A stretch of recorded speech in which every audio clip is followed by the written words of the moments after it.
So let's go with the first one. Does anybody want to talk a little bit about that data gaps of what might be needed to fill that gap with real-time or continuous water quality monitoring? Is it lack of infrastructure? Is it funding? Is it yes, all of the above? I think we're going to get that. Funding is going to be a pretty much given, but most of these. Anybody that's working in that field want to talk a little bit about? View one.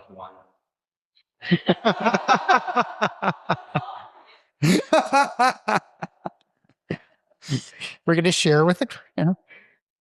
Anyone? There you go. Yeah. That's it.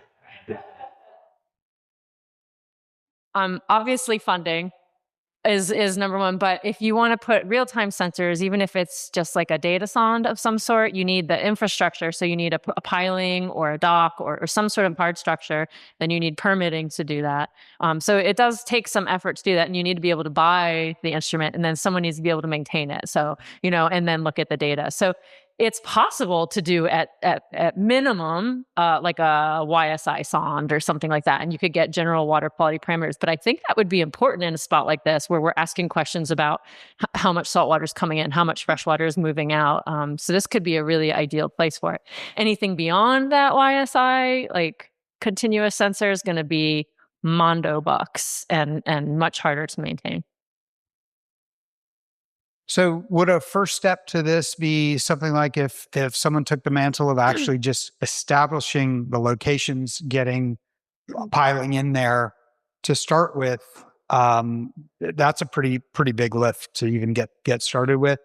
And then almost like a community piling, right? Where folks could, if, I don't know, I'm just trying to think of outside the box. Once you get something there started, if you can get a piling and get it started, and if you want telemeter data, that's fine. Just more, you keep increasing the price. But if you get something started at a basic level, then that provides infrastructure to be able to add things like sensors, acoustic sensors, and all these other things that everybody's talking about here. Cameras, even watch all the boats coming through, count all the people on the boats. So there's really good room for growth, and it's just by getting the buy-in. I don't know who manages that, if it's the city or the county. The city is really big on right now trying to understand sea level rise, so you could sell it as putting a sea level monitor on it and stuff too, but getting that buy-in. But yeah, once you build something or have some. So yeah, I think that's something where, could be looked at as on the community level, if there's a way to figure out the funding and some folks that could start putting those in, and even build a bay-wide network that ran up and down the coast. Okay. Great. Yeah. Hi.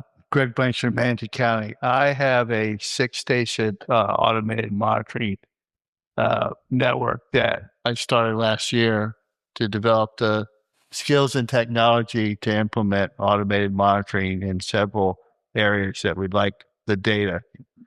It is definitely a big effort. You've got a lot to learn. You've got more to learn than you think you need to learn when you start.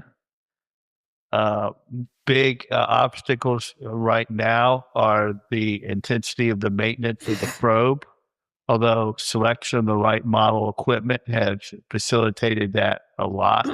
In our case, you have to do a QA/QC system of some type, and that is very challenging for an automated instrument that you deploy. You don't know when the data from it is really good or not until you develop some system for validating it. You've got a lot of staff training to do. I definitely recommend deploying instruments that are the price that we had to pay for ours in a relatively secure location. The good news is that the software, hardware, and particularly support contractors you need to get up and running are a lot more available and a lot more reasonably priced than they were in the past. Data systems and cellular data gateways and solar battery chargers are a lot less expensive these days.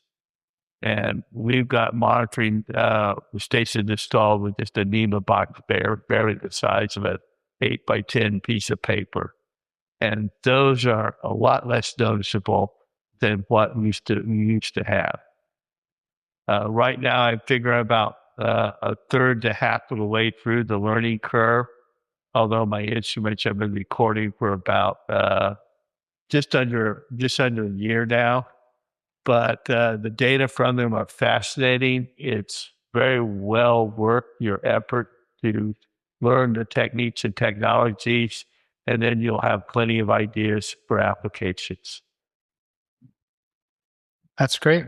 Thank you, Greg. I look forward to seeing what comes out of that for sure, because I think that this system monitoring has a big effect. I mean, it'll have a big effect on management of these systems. Anybody if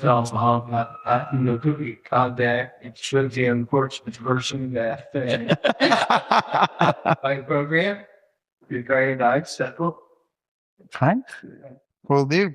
So it sounds like, if we can, come up with some infrastructure and then needs and start defining those, it might be able to get forward. And maybe we can put a sign that says seagrass, behind here, or manatee zone, for Midnight Pass.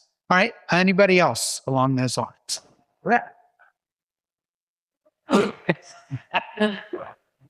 That's all right. Yes. Hi, Ernesto Lasso de la Vega, still member of the Sarasota Bay Watch.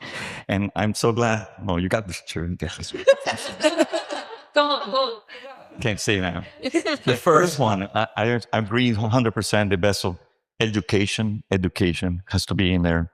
And because that's part of the problem. And then also, with that, it goes involved with the second part, which is the monitoring, to determine where the most activity that is damaging wildlife. And I'm not saying just the manatees, I'm saying the seagrasses, because that's exactly the thing. And I don't know how to infiltrate on the users, because there gotta be somewhere that they put the pictures or something, Facebook, or just creating short clips, something that can be distributed to a media. So, it's fun to do this. Yeah, fun, but it's also a responsibility on the users. And then that's all I had to say right now. Thank you so much. Thank you. No, I agree. Yeah, that's, it seems to be the hardest thing these days is that communication angle. There's so many avenues, so many ways people engage, and really, being able to get the message directly to the folks that are there. Hi. Are we going to have more of these ranked categories, or this is the one slide? No, I think we can add. No. Here's my comments. Okay. Oh, there's a mic. There you go. Yeah. Okay. My comment is, there is a difference between lack of data or data gaps. We probably have very little information about the nematodes in that sand that's washing in and out of the pass. We have a huge gap. But what's important is what we need to do with action, not get more data. In a lot of these categories, we have enough data to do action. Others, we just need the data. And so I think we need to focus more on action. I think in an organization like the Estuary Program, we need to do a certain percentage of looking at improving data and a much larger portion of action.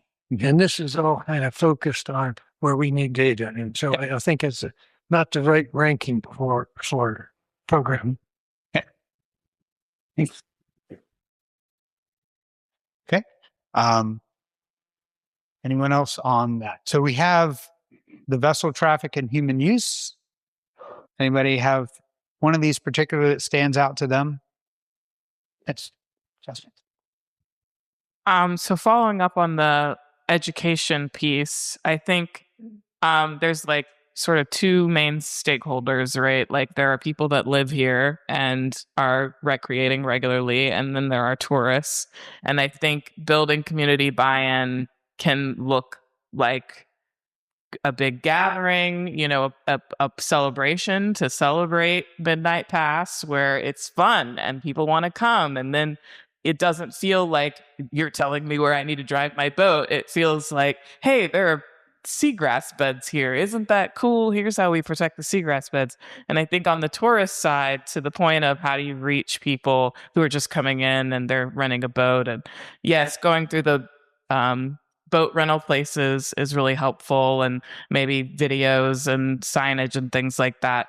But I had the idea, as someone was talking, of if people are staying at like hotels and things like that, those, when you walk into the hotel and they just have like the random video that's playing, like how do we make the random video about protecting our ecosystems instead of, whatever it is. But like, I think that that's a way that like, you see it in the airport, and then you see it at your hotel, and you like are constantly exposed to, hey, this is a really important ecosystem and you're here on vacation, but we want you to also protect our resources so that you can keep coming here to be on vacation. Isn't it nice to have this? It's nice to have manatees, right? You want to protect them. So that might be a strategy to like work with the tourism industry to have that be a regular talking point about protect our beaches, protect the turtles, all these sorts of things that you can highlight different species and different ecosystems. So it's not always the same messaging, but it's like a brand of Sarasota Bay is protect our estuary. Building that ownership and stewardship. Okay, Ryan? Just I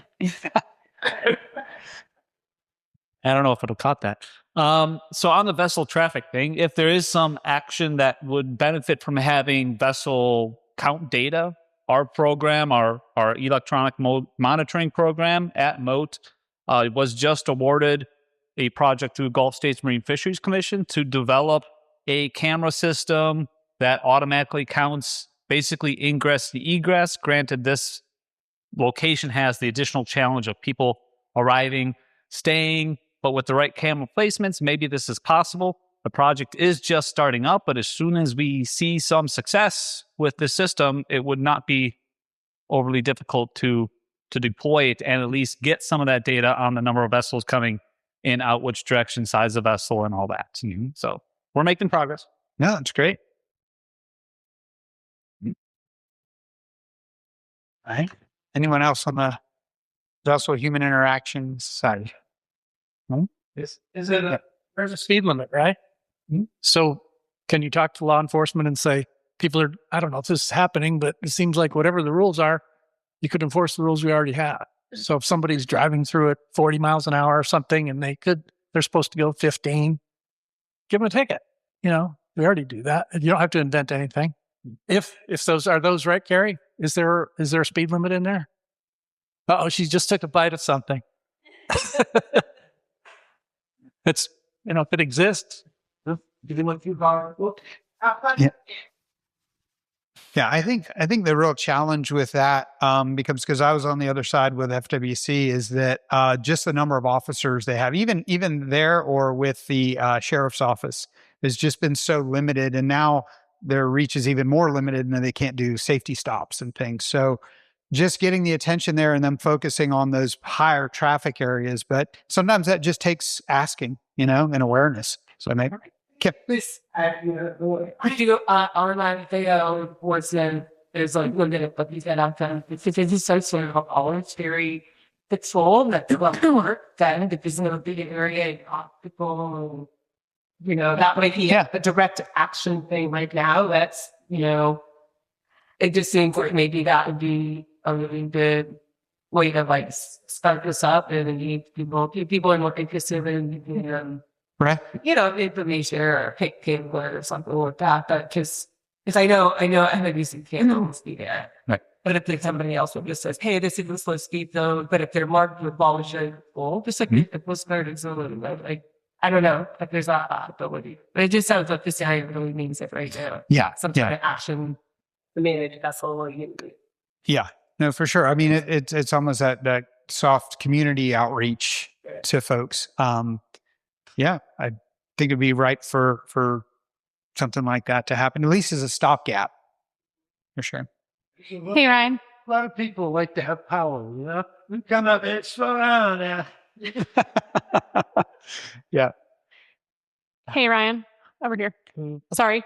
I just wanted to mention I recreate a lot in Hillsborough Bay, and there's a lot of little islands out there, but I find it really interesting. There's a sign that says seagrass area, and people avoid it, and people don't get anywhere near it. And there is really no seagrass there, but I find it interesting that the perception of it, and then people don't want to drive up on it. They completely avoid that area. They recreate on the other side of it, but it's all the same depth. It's all the same, but they do avoid it. So I do think signage is an important piece of it. And even if it's just like, seagrass area, I do think that people recognize that, and they find it sensitive, at least people that are recreating often. So I just thought it was interesting. It's over there by Fantasy Island, on Hillsborough Bay and Tampa Bay, but just one sign is what it takes to people don't even get anywhere near it. So No, that's a great point. Yeah, that and the shoal signs, I think, because when they rent those boats, they sign the liability thing. It says you're liable for $50,000. Well, you see a shoal sign or a seagrass sign. That would be great. I mean, that might be something that's fairly straightforward to put in.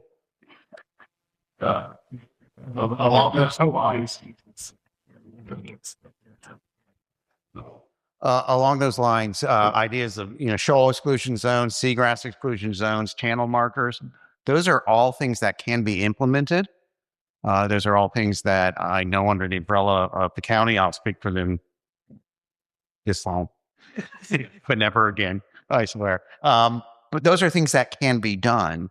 The thing that's standing in the way of those is to have a clear understanding of what and where regarding those things.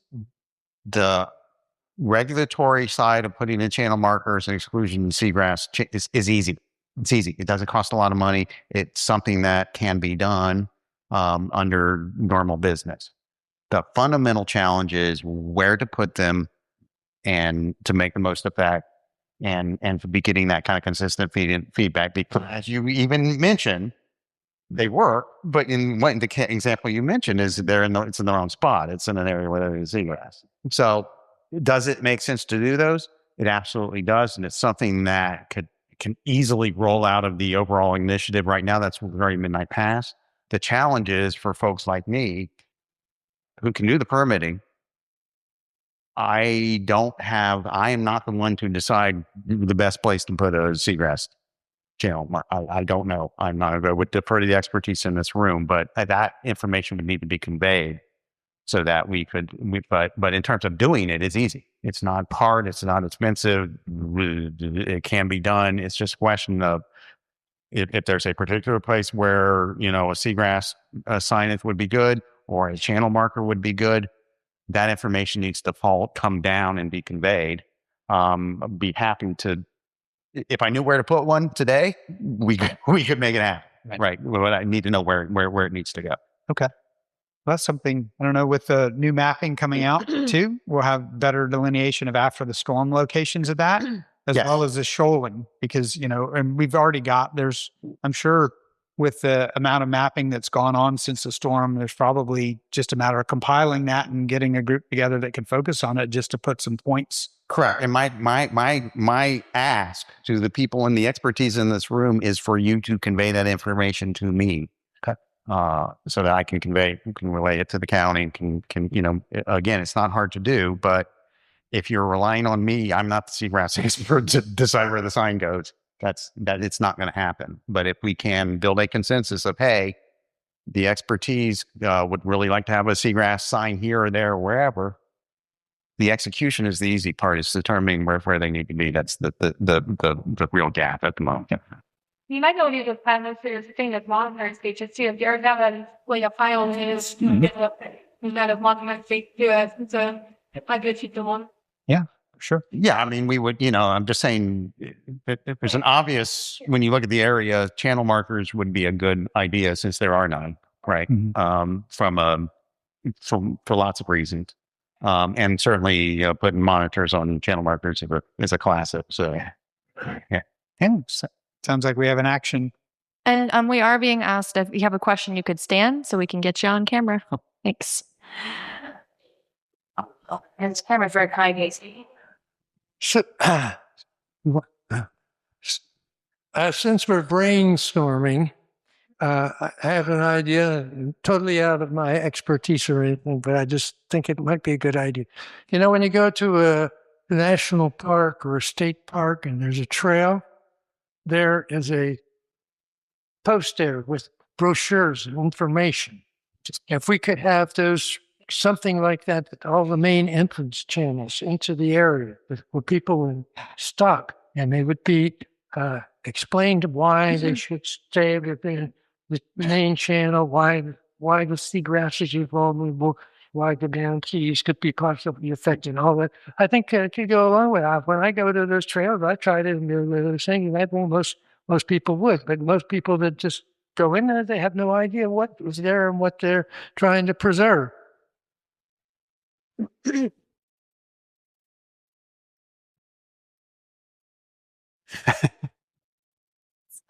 Who's got Sure. It's been a while since I've taken the boater safety course, but I know that they require the younger kids, 15 and over, right, to take these courses. I think that might be a great opportunity.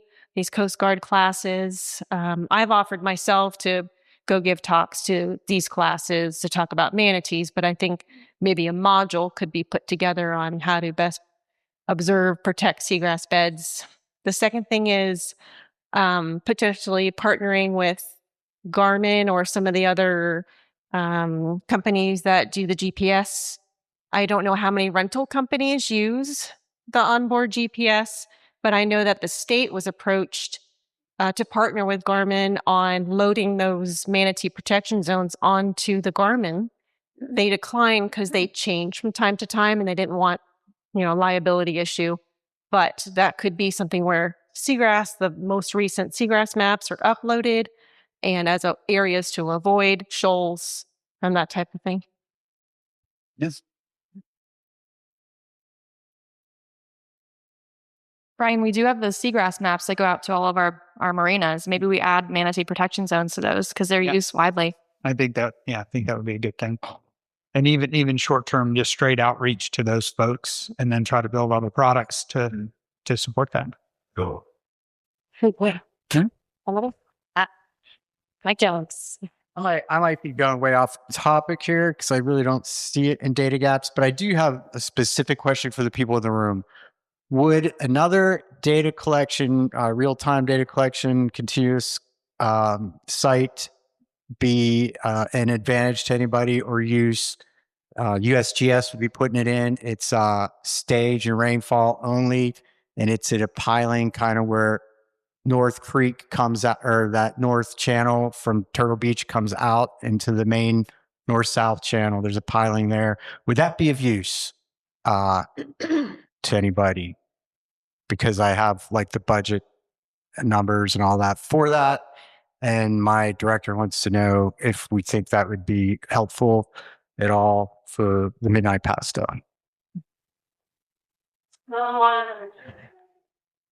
She said they don't have, she said they couldn't do that right away, according from USGS.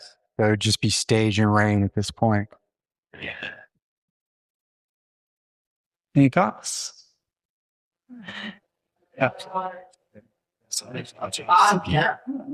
Sounds like an opportunity. Okay. I'm not hearing a lot of enthusiasm, so I'm good. Bring that back. All right. Is there possible other location? I have a free mic. Oh,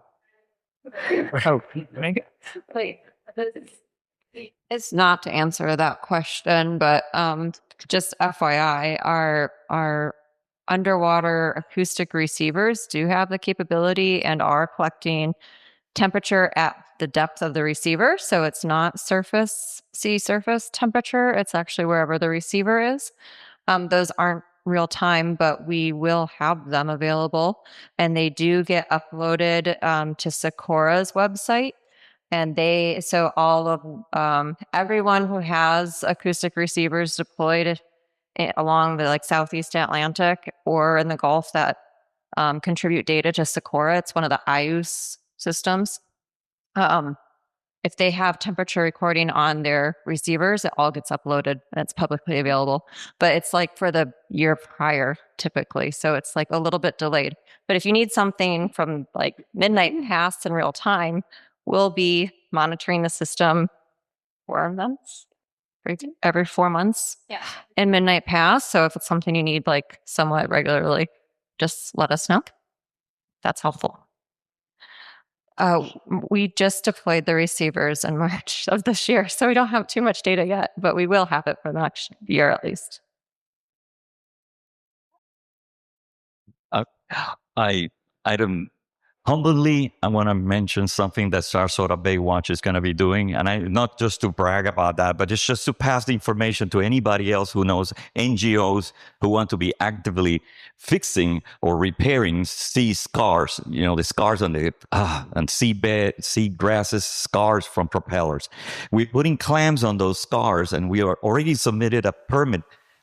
Submitted to DEP a permit to do this. Citizens doing this, and it's not elaborated work. It's just, okay, there's a scar, put the clamps in there, let the clamps repair the sea grasses. And then that's what we're doing with so citizens doing this kind of stuff. I know you're all scientists, you're technical people, but if the citizens can be involved with that kind of stuff, I think that's a big one that we can probably, and it's just one scar at a time. But then they are going to be reproducing. So anyway, it's a concept like the citizens are doing something. So it's not just Sarasota Bay Watch, Lemon Bay, any other group that wants to do that. And then that's what we're going to be actively doing. If you have some more information, somebody who is interested in doing it, you give us a call or an email, and we'll be providing clamps because we have clamps. And that's all. All right. Anyone else on this list or things that aren't on here that you'd like to see on? Yeah, this list is based on what everybody put in their registration as a data gap, FYI. So this is kind of a summary of those topics that people shared in there. So.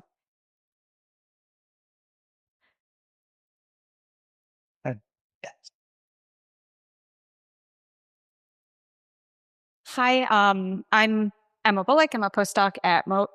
I just wanted to mention that, we talk a lot about the circulation in the bays, but we don't talk a lot about groundwater. And groundwater can have huge impacts on water quality and salinity and a bunch of different things. So even if we did small diameter piezometers sampling just around the bay, or installed some permanent wells to take samples regularly, even just getting some of the chemistry data from the groundwater would be really important, I think, for this program. Thank you. I know there was some groundwater work done in the southern part of the bays. I don't know if anybody's here that was familiar with that. Or is there any groundwater work going on further up?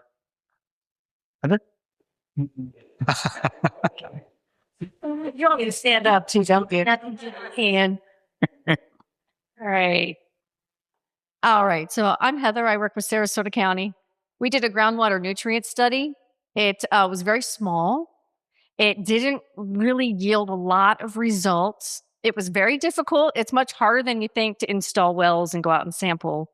But piezometers is a good idea. So we did install wells in South County, mainly down in South Venice, because that's where all of our high nutrient hotspots led us to. So it has been done, and it was right along Lemon Bay, and the sites right along Lemon Bay did show the highest amounts of concentrations of nutrients, especially nitrogen, phosphorus, and we think it was from the septic systems. Okay. So that's where we are. Yeah. Just outside of our watershed. Yes. Anyone else? John. I was just going to say, to that point, I know FSU had done a bunch of groundwater flux studies in the Bay too, back in the early 2000s, I think. So, I mean, there is some information out there about that, but I don't know how much people know about it. It's there's a long time ago to a lot of the people around here. So.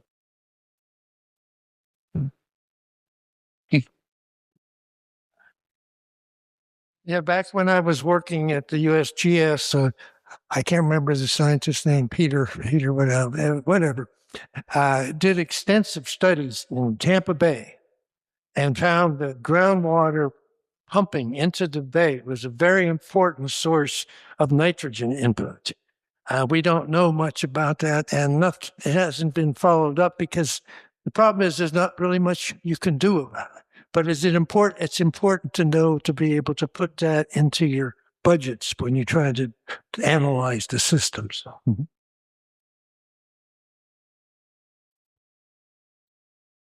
Well, anyone else? Coming up on time for this session. So anybody have one more thing, maybe not on here, they want to add, or we good? Yet.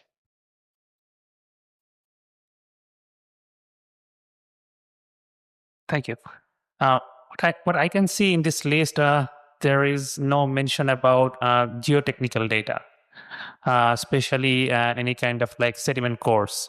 And this is important because as the county is kind of like planning to maintain the channel, and eventually there will be a necessity for dredging.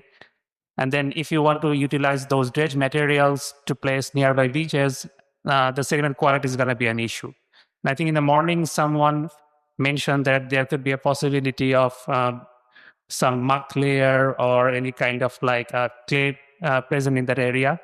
So it's good to see that what is kind of like lies beneath the surface. And I mean, like if there is any kind of like fine materials or clay layer that's present in that area. So that will give us some kind of indication how much possible to use those dredge materials if required for any kind of like placement on the beaches. No, thanks. Thank you.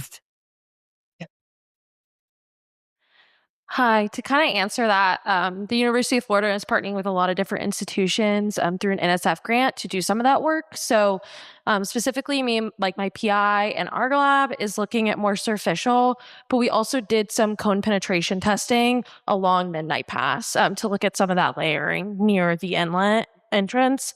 And I know USGS as well did some, I believe it's like 1 meter cores along Midnight Pass. So that is being looked into. The project's going to continue for the next couple of years. So we're going to have continuous data. But yeah, so it's working on it. Thank you. Hey, so this is sort of related to data gaps, but I think one thing that might be kind of missing from this that maybe some of us have thought about and why we were so excited to come here is not so much like which data pieces we aren't collecting yet, but how we actually combine our forces and integrate those data sets in ways that we can share data. So maybe this is like moving into the next steps, but I think one of those gaps is really just knowing what's out there from everybody, and we're starting to fill that in with this meeting.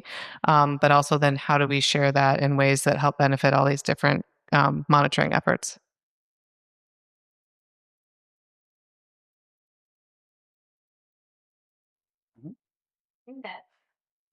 I think that moves us into this next slide. Actually, let's see. Yeah, data gaps, pinch points.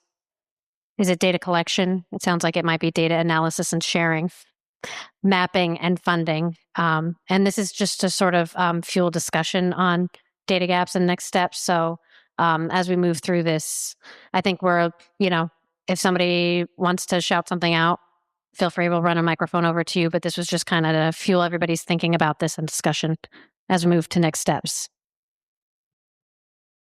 I have one pinch point that's not up there, and I think it might be who leads the effort here. So like we all are really into our own like questions, right? And that's wonderful. And then we all come together as a group and we have these fantastic discussions. But who's going to carry the torch to the people who need the information? I'm way down here. Way down here. But, like that to me seems like a big pinch point that we could or maybe should discuss as a collective group while everybody's in the room and also have some government county employees here today of what information do you want and how can we best and most streamline get it to you, and who from the groups can be the leading forces, understanding that they all already have full-time jobs.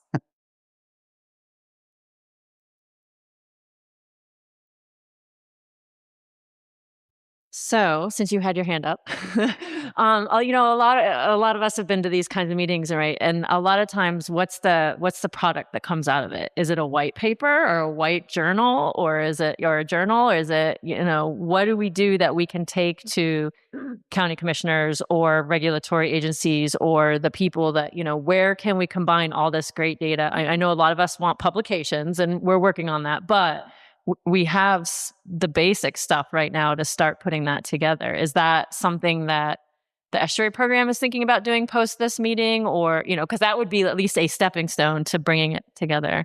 Not that I want more.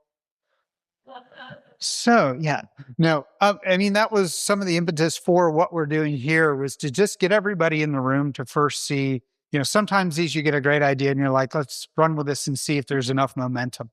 Right? And there's clearly more than enough momentum. I think the estuary program does serve a role. I think, you know, you guys know your stuff. And I think it's figuring out, what is that next step? Is it a working group? Something we could get together on some sort of basis to sit down and talk about that. I wouldn't want it to be just, hey, we meet next year and it's just presentations by everybody and that's all we do. That's just preaching to the choir like we always do.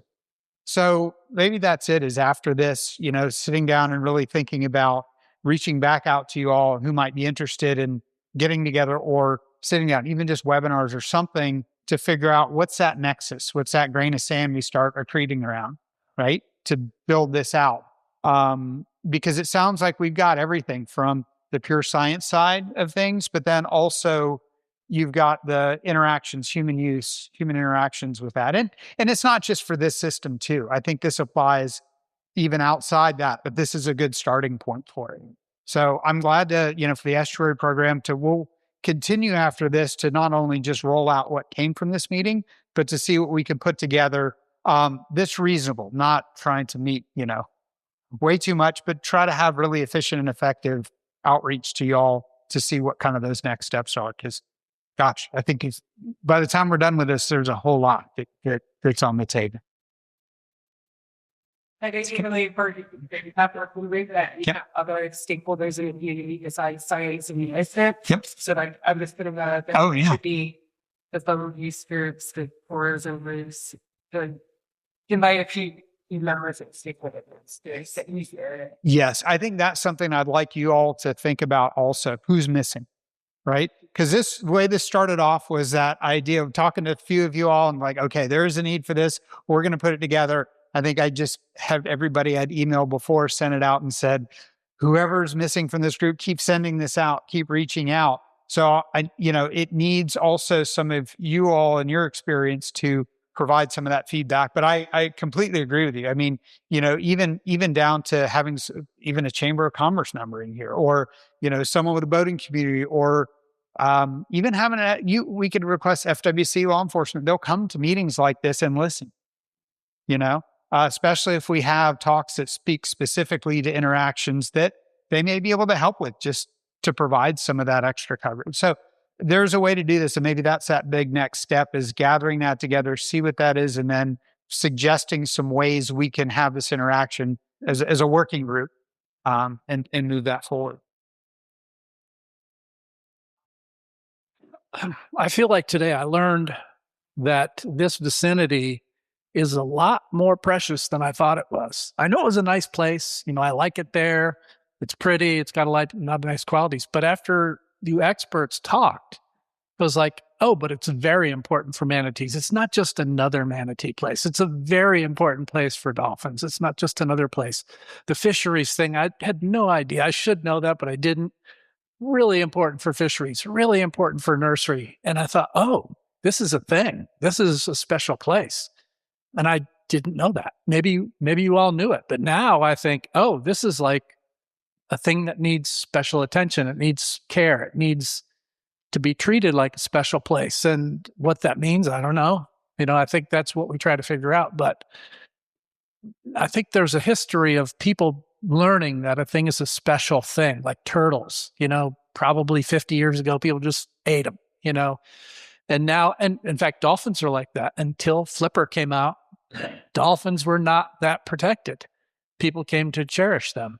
So I feel like this is a place. If you could summarize all the things we heard about how special it is, we could begin to share that, or at least have a community understanding. Or maybe I'm reading it wrong, but that's what I thought I heard today.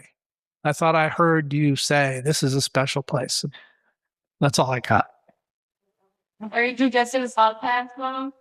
What is it? Are you suggesting a podcast? A podcast. Is John Ryan? When I bring kids up there, I would love to be able to say to them, look at this. Look at this. Most important fisheries in this whole area. Most important is this. Most important, this is really important to see that. So whatever it is. Not false. Honestly, true beauty is the thing that is special. And as it is, you should talk about Noah. It's becoming a community fair. And when people know that things matter, it changes everything. When I was a little kid, people littered.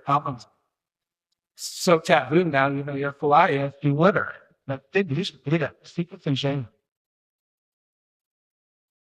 I think that's the thing is that, and this comes down to our outreach and communications. We all have that, right? That's a big part of any of our programs. So something to think about is maybe how we coordinate our communications on. So as we get more information coming out, it's not just, my experience has been before, Midnight Pass opens, Estuary Program puts out a message on it, director's note or something like that. And you get the response back from part of the community. Oh, that's just the Estuary Program saying it. But if we had some way for that to bounce through the community and have that come out, or you guys riff on that, say, hey, here's what this is, link to that. Here's what we see from a marine mammal perspective, a turtle perspective, of this or that, and have that message all coming out in similar time. I think you have to start. I'm not the best communicator in that sense, but I think it's something as biologists and engineers and that sort of thing, we have to take that hard step forward and see how we engage that group that we all have associated with us. We all have folks in that way, but maybe as a coordinated effort too on this subject would be really good, maybe more impactful. So regarding the next steps and potential working groups and things like that, I just wanted to highlight, we say that funding is a big pinch point for all of us. That Gulf Coast Community Foundation did a survey of residents, and in the top 3 was environment. It was number 2. It beat out education, which is a big deal. And so there's obviously an appetite in the community for that. And so inviting the Gulf Coast Community Foundation, Sarasota Community Foundation, into those conversations so that they can then invite their people that hold DAFs. And because right now there's a disconnect between what people need and the funding that they're getting from DAFs and how it is being targeted, how people want it to go. And so I think that for getting the community involved, pulling in those community foundations so that they can pull in their donors, because that's who you need to give you the money. You need them to decide that the environment is important and I want to give to that. And so I just wanted to highlight that, and something with the communication aspect that is tangible, that they can see. You're competing with the opera that they go to all the time. So you need to have something that is tangible that they can see. And so I think working together on some sort of branding or campaign strategy or community science communication piece that we can all contribute to would help all of us with funding, and then also funding for this collective work that we're doing. That's a great point. I think that sounds like a big next step to get folks in the room that can help with that, and bring this to a much broader audience that could set that.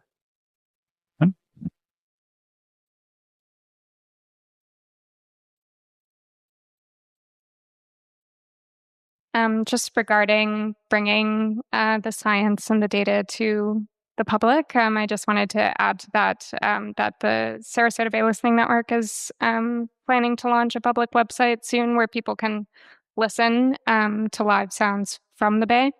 And maybe one thing that we could all do collectively is those of us with websites like that, interactive tools like that that are public facing and kind of geared towards community engagement could link to each other on our website. So maybe that would be one thing that could come out of this is just like a list of, project websites that, we could help drive more traffic to via our own resources. That's a great idea. We have a Midnight Pass page on the Estuary Program's website. We're going to append with this workshop video and then subsequent resources. So that could be the start of a landing page that's more comprehensive. And I think one of the questions is we're going to publish the data that was mentioned today. So we're going to share that with all of you. I don't know if we've talked about making it more public than that. Guess we could, discuss that, but we will be sharing that with everyone here today.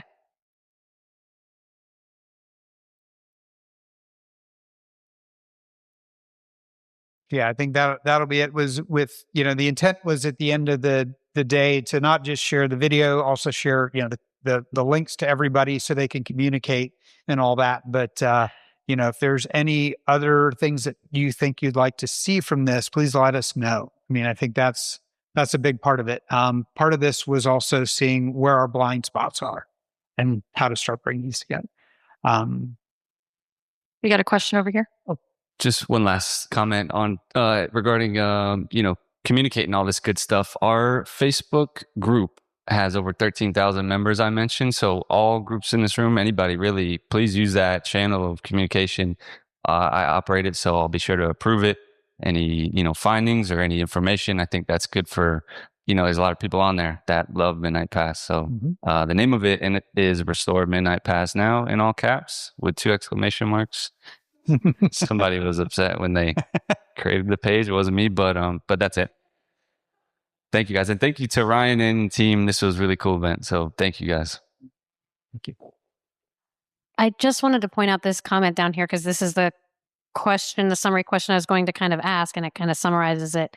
So it sounds like one of the things that's coming up as a priority is funding for science-based outreach campaign and thinking about how we could aggregate and analyze the data in a way that is supportive of that to start. That doesn't mean that's the ending place, but thinking about it in that light seems like that's the direction of this conversation.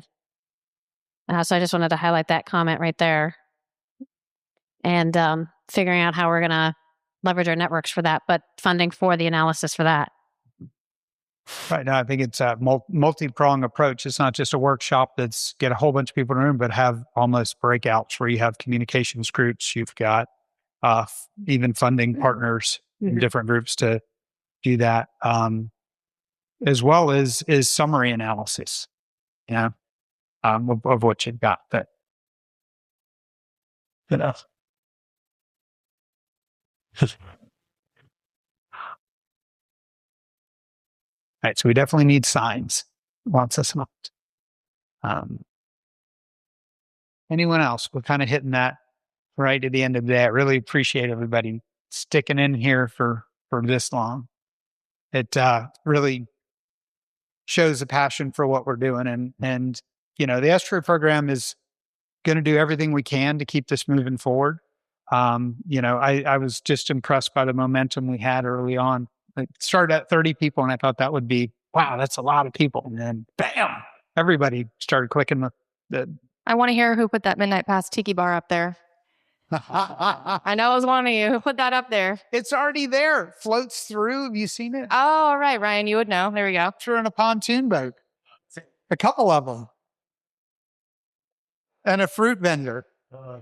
And the ice cream truck at New Pass, if you have to make the run to New Pass, but it's up there. No, that's great. I think anyone else? Discussion? Yeah, we have some more sort of polling, but it seems like, like the open comments is kind of guiding us in this direction. If we wanted to talk about, yeah, we're going to be sharing, as Megan and Ryan mentioned, all of this out in a report out. But it sounds like there might be some other outcomes that we'll be following up on, like trying to form working groups around like the science communication side of it, and how the lens of looking at our data for those purposes, and like the acoustic monitoring network, and like how we're looking at the seagrass data and aggregating that for like a science communication piece. Yeah, there's that. And then also I would plug our technical advisory committee, where if you aren't involved in it, it would be a great way to continue some of these conversations around not just Midnight Pass, but other issues around. We're trying to create a situation where we have voices from the community, the scientific community, speaking about issues within the Bay and coming at it as a coordinated group. And so that's another venue, even outside of this, or this could be associated with some of that as a working group. It might be helpful. Yeah. Yep. Hi. I think we've hit a natural lull. So if anybody doesn't have anything else, I think we're pretty good. I really appreciate everybody, your dedication to what you do, willingness to share what you have, and create a community around this. Because I think as that, we have a lot better chance of, having our information get out there and get in the right ears. So thank you again, especially, everybody, and thanks for braving the traffic for those who had to come a long way to get here. And we'll try to do this again here soon. So with that, I'll kind of call this to a close, and thank you.